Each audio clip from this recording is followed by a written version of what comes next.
নমস্কাৰ চাবলৈ আৰম্ভ কৰিছে আছামিজ ট্ৰেণ্ডিং। আজি 15 আগষ্ট আৰু আজিৰ দিনটোৰ কেইবাটাও গুৰুত্বপূৰ্ণ খবৰ লৈ আহিছোঁ আৰু এনেধৰণৰ খবৰসমূহ নিতৌ চাবলৈ চেনেলটো ছাবস্ক্ৰাইব কৰি ভিডিঅ'টোত এটা লাইক কৰি দিবলৈ চাওঁ। আজিৰ দিনটোৰ প্ৰথমটো বিগ ব্ৰেকিং নিউজ। অসমৰ 19টা স্থানত বোমা সংস্থাপনৰ দাবী কৰিছিল আলফা স্বাধীনে। অসমৰ 19টাকৈ স্থানত স্বাধীনতা দিৱসৰ দিনটোতেই আলফায়ে বোমা সংস্থাপন কৰিছে। তাৰ পিছতেই ৰাজ্যজুৰি সৃষ্টি হৈছে তীব্ৰ উত্তেজনা, চাঞ্চল্য বিৰাজ কৰিছে সমগ্ৰ অসমজুৰি।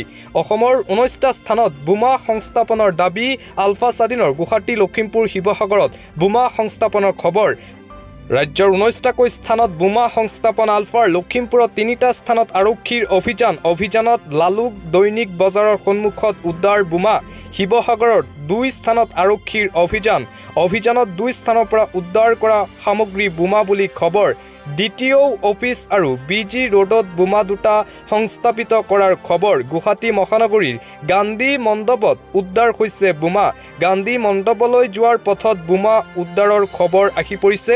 হিমন্ত বিশ্ব শৰ্মাৰ সমষ্টিৰ 50 মিটাৰ দূৰতো বোমা সংস্থাপন কৰিছে আলফা স্বাধীনে। মুঠতে অসমৰ 19টাকৈ স্থানত আলফা স্বাধীনে আজি স্বাধীনতা দিৱসৰ দিনটোতেই বোমা সংস্থাপনৰ দাবী কৰিছিল আৰু কেইবাটাও প্ৰান্তত আৰক্ষীয়ে ইতিমধ্যেই বোমা উদ্ধাৰ কৰিছে বুলি খবৰ আহি পৰিছে।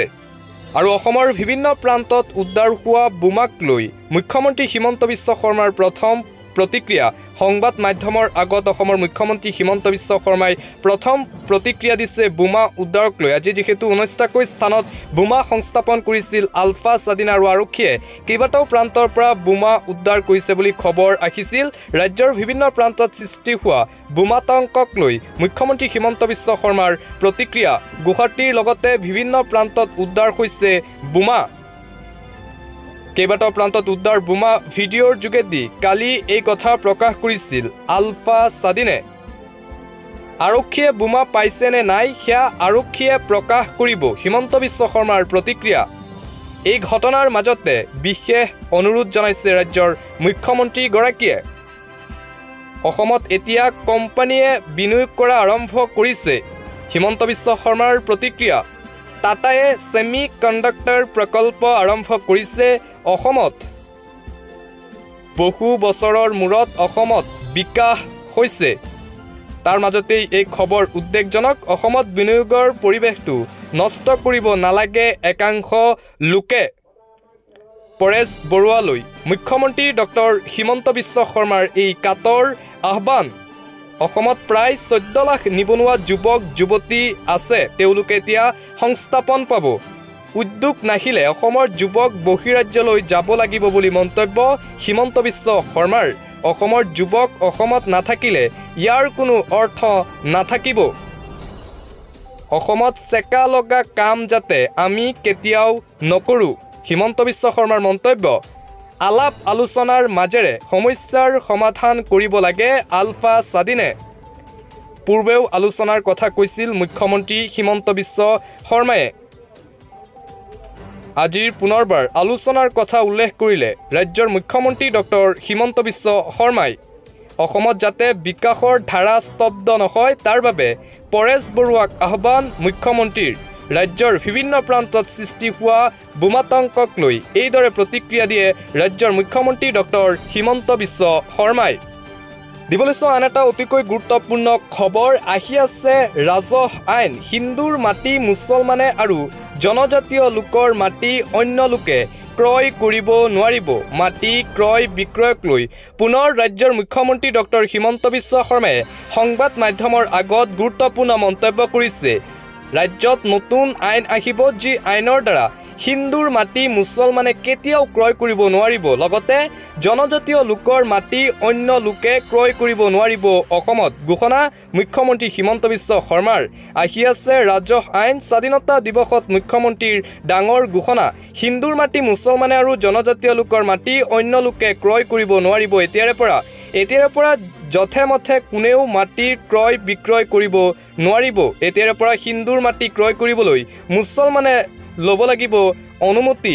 মুখ্যমন্ত্ৰীৰ অনুমোদনৰ পিছতহে ক্ৰয় বিক্ৰয় কৰিব পাৰিব মাটি।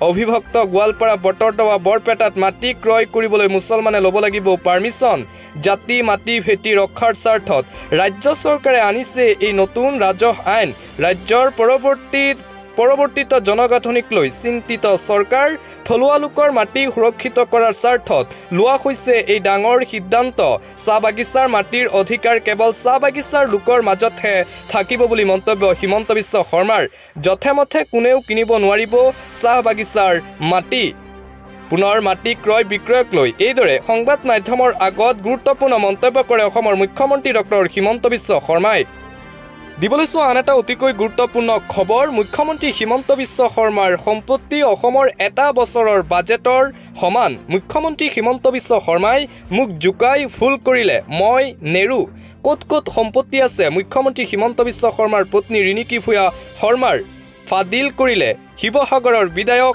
অখিল গগৈয়ে পুনৰ সৰব হ'ল Akhil Gogoi news live time 8 নিয়মীয়া বাৰ্তা বাতৰি কাকত ৰং চেনেল ৰামধেনু চেনেল আটাইতকৈ দামী ৰিজৰ্ট বাণী গ্ৰীণ ৰিজৰ্ট কেতিয়া ৰাইজক দিব কাঞ্চনজুৰি চাহ বাগিচা তিনিচুকীয়াৰ চানমাৰী বাগিচা সৰুপথাৰ ৰাধাকৃষ্ণ চাহ বাগিচা কেতিয়া দিব বাণী গ্ৰীণ ৰিজৰ্ট বন্দা ইণ্টাৰনেশ্যনেল স্কুল কোম্পানী শ্বেয়াৰ কেতিয়া দিব কোটি কোটি টকাৰ মাটি কোটি কোটি টকাৰ ঘৰ কেতিয়া ৰাজহুৱা কৰিব হিমন্তই অৰ্কিড পাৰ্কৰ চাবি মুখ্যমন্ত্ৰী হিমন্ত বিশ্ব শৰ্মাক দিবলৈ মই হাজু মই হেৰুৱাবলৈ একো নাই গোটেই পৃথিৱীতে মোৰ কোনো সম্পত্তি নাই মোৰ নিজৰ ঘৰ এটাও নাই পত্নীয়ে কিনা ঘৰত মই থাকোঁ মুখ জোকাই লৈ নিজৰ ভৰিত নিজে কুঠাৰ মাৰি লৈছে হিমন্ত বিশ্ব শৰ্মাই অখিল গগৈৰ প্ৰত্যাহ্বান মুখ্যমন্ত্ৰীয়েও তেওঁ আৰু তেওঁৰ পৰিয়ালৰ সম্পত্তি ৰাজহুৱা কৰি দিব লাগে পুনৰ মুখ্যমন্ত্ৰী ডক্টৰ হিমন্ত বিশ্ব শৰ্মা আৰু তেওঁৰ পত্নী ৰিণিকী ভূঞা শৰ্মাৰ সম্পত্তিক লৈ এটাৰ পিছত